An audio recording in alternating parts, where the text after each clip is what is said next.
Tourism in North Korea, unethical or revolutionary? The communist state of North Korea has remained isolated from the rest of the world since it was founded in 1948.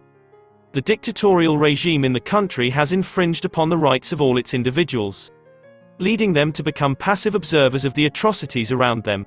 The present dictator Kim Jong-un continues his tyrannical hold over the people, remaining unresponsive to the pleas of the global community. Internationally, North Korea is recognized as a repeated offender of human rights violations.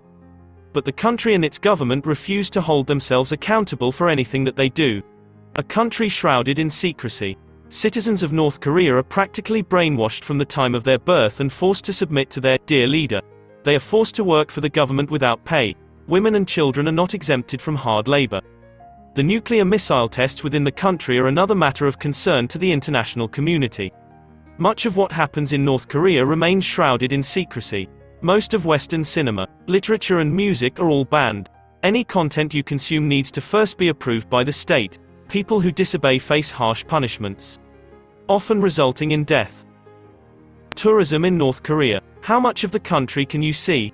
Despite the air of mystery that surrounds this country, they have opened their doors to tourists from across the world.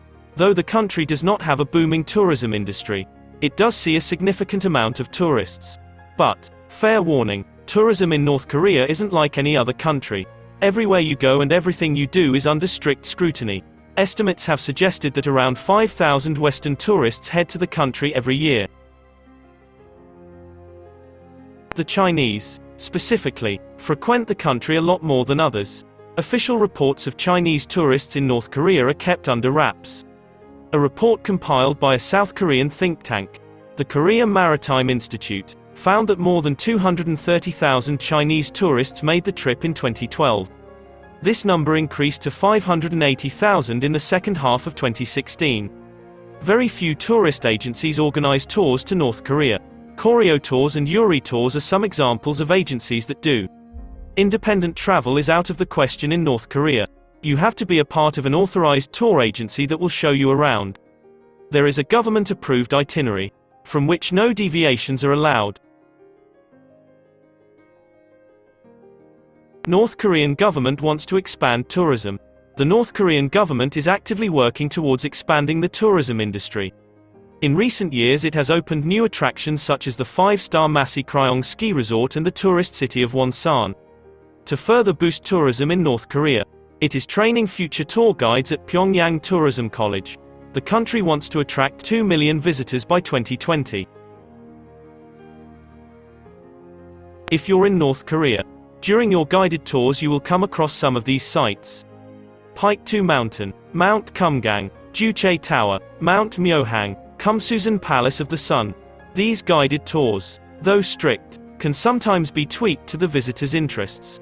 If a person is interested in hiking, fishing and other such activities, arrangements can be made for them.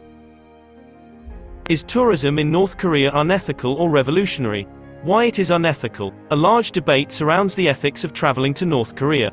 On one hand, the answer seems clear. Every tourist that visits this controversial nation is directly funding the government. This is the same government that encourages nuclear tests, carries out gross human rights violations and disregards the rights of their citizens. Any money you spend in Korea furthers the dictatorial regime. Citizens themselves have spent years trying to escape the country.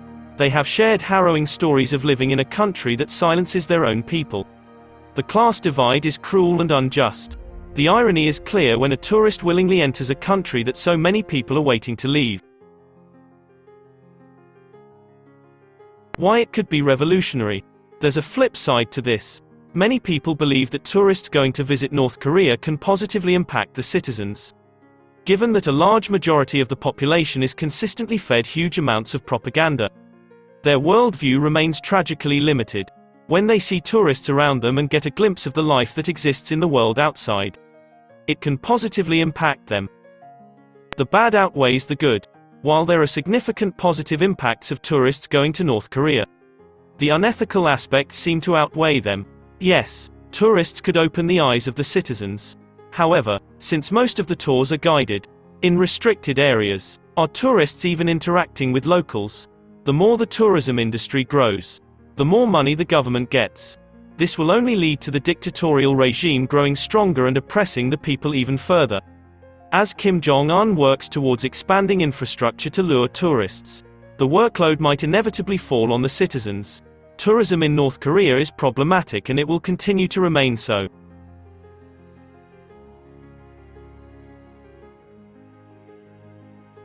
If you enjoy this video, please appreciate me by subscribing to my channel below.